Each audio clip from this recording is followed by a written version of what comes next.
911, where's your emergency? My wife's been shot. I need someone here, please. Sir, is she breathing? I don't know. I'm trying to get it up. Get it up so I can see.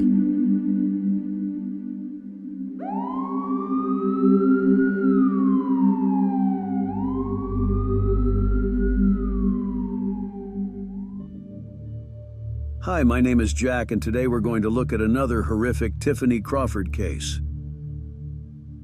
On May 2nd, 2017, Jason Crawford, 37, found his wife, Tiffiny Crawford, 32, in the driver's seat of her own car outside their family home in Cullman, Alabama, about 50 miles north of Birmingham. Afterward, Jason Crawford reported it to an emergency dispatcher.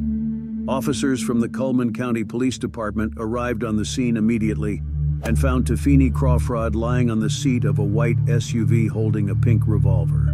The police officer took Jason Crawford aside and began asking questions. How could this have happened? To which Jason Crawford pointed out that he and Tiffiny had been fighting. Jason was not going to let her in the house the night after she arrived. After the argument, he went in to get some of Tiffany's clothes, then heard a gunshot, a scream, and another gunshot. As it turned out, Tiffiny Crawford had 2 gunshot wounds to the head, one to the left side of her jaw and one to the left temple. One of the police officers indicated that she had committed suicide. Medics tried to resuscitate Tiffiny, but it was too late. After the paramedics informed Jason of Tiffany's death, Jason immediately felt sick and began to vomit. Before her death, Tiffiny and Jason had both been married for over 6 years. Afterward, Jason Crawford was divorced after his first wife cheated on him. Jason then started hanging out with Tiffiny. After a couple of meetings, they fell in love, and Tiffiny divorced her husband for Jason. Jason and Tiffiny married in 2011. Jason already had a son from his first marriage. After that, the couple had a son of their own, followed by a daughter the following year. As the children grew older, Tiffiny became very involved in their lives. She loved her children very much. On the eerie night of Tiffiny's murder, Jason's 5-year-old son and 4-year-old daughter were sleeping in the house, as well as their oldest 14-year-old son, who Jason had asked to call his grandparents to come over. As it turned out afterward that Jason was the son of Rhonda Crawford. Pictured on the right, she was a deputy sheriff for Cullman County.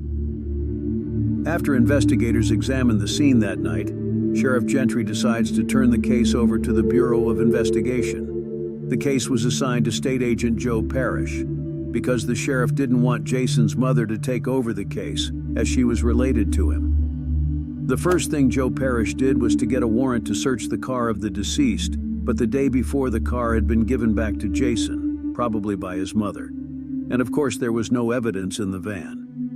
As he began to dig deeper into the Crawford case, he learned that Tiffiny was having an affair with another man, which could have led to Tiffany's murder by her husband. The only person who knew about the affair was Lindsay Luke. On the right in the photo, the investigator interviewed her. Luke said that Tiffiny wanted to make money at the store and then leave Jason and start a new life. Luke also claimed that Tiffiny couldn't have killed herself. After that, the investigator Joe Parrish many times listened to Jason's 911 call. He was confused by the fact that Jason was too calm. He was not worried about his wife. He also didn't answer the question of who killed his wife. He just kept quiet. Jason, who killed your wife? Jason, can you hear me?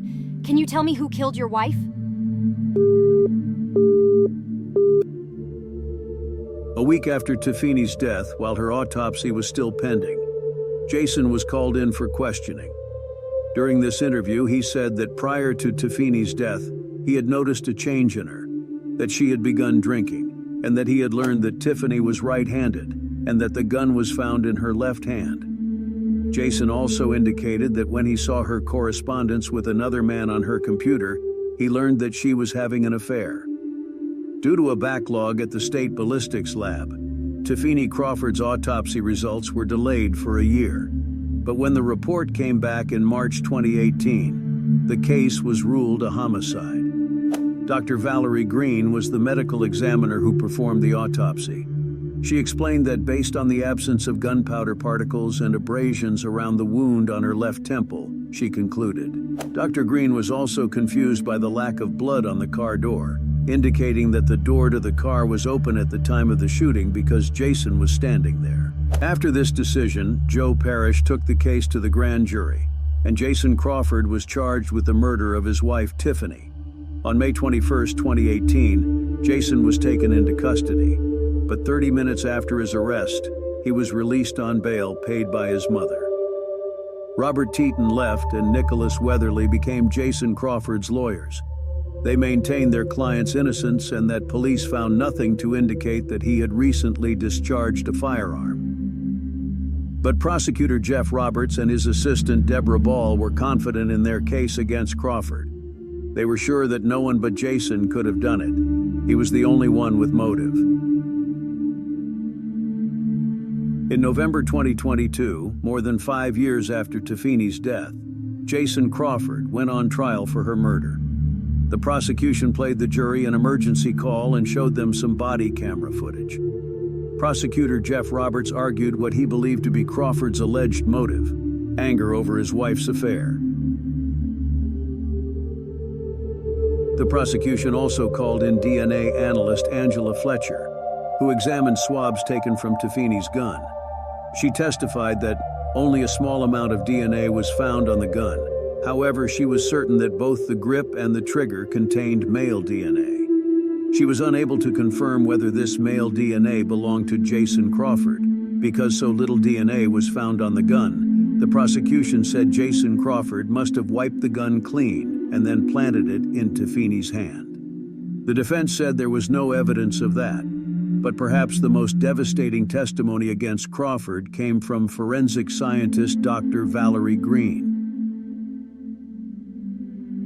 The defense showed the jury the pre-recorded testimony of Alabama's former chief medical examiner, Dr. James Lauritsen. He believed that Crawford first shot herself in the left side of her face and then shot herself in the left side of her head. He also testified that there was no way to determine how far away the gun was when the shot was fired into Tiffini's temple because her hair was in the way. The defense also argued that Tiffini had mental health issues, as it was proven that she visited a psychologist the day before her death. Tiffini's friends testified that she had a drinking problem as she was dumped by her lover. Also, Tiffini's diary was found, which also acted as evidence. It contained an entry made on the day of her death on May 2, 2017. Namely, she wrote, "I'm struggling to know what to do with myself." Jason also spoke at the trial. He told the jury that he loved Tiffini and he didn't kill her. He believed that he did not treat her like a human being, and perhaps that may have contributed to her death. After that, the court went into deliberation. As Judge Megan Brock points out, they deliberated for a couple of hours. According to the judge, the key to the decision was that when the dispatcher asked who killed Tiffini, Jason did not answer. And also, when the dispatcher asked where the gun was, Jason said he was lying next to her. But when the police arrived, the gun was in Tiffini's hands. After deliberations, they returned to the courtroom and delivered their verdict. The court found Jason Crawford guilty of murdering his wife, Tiffini. On March 10, 2023, Jason Crawford was back in front of a judge when his attorneys claimed he was innocent. The judge then sentenced Crawford to 99 years in prison. Under Alabama law, he would be eligible for parole after 15 years. When Miss McGuckin learned of her daughter's death, she said, "I froze in place, I couldn't breathe, and I couldn't believe it." After Tiffini's death, her mom's life changed.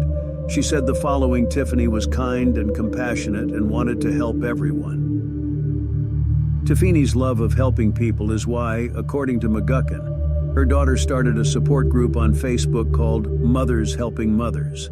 Her mom says Tiffini saw a vision that other mothers needed help and companionship, and that group took off like wildfire and spread across the country. At the time of Tiffini's death, the group had about 9,000 members. Today, Tiffini's mother, Cheryl McGuckin, wants to make her grandchildren proud of their mom and to make sure they know who Tiffini was and what she stood for. After all, her mother believed she was an angel who came down from heaven to show them how to love.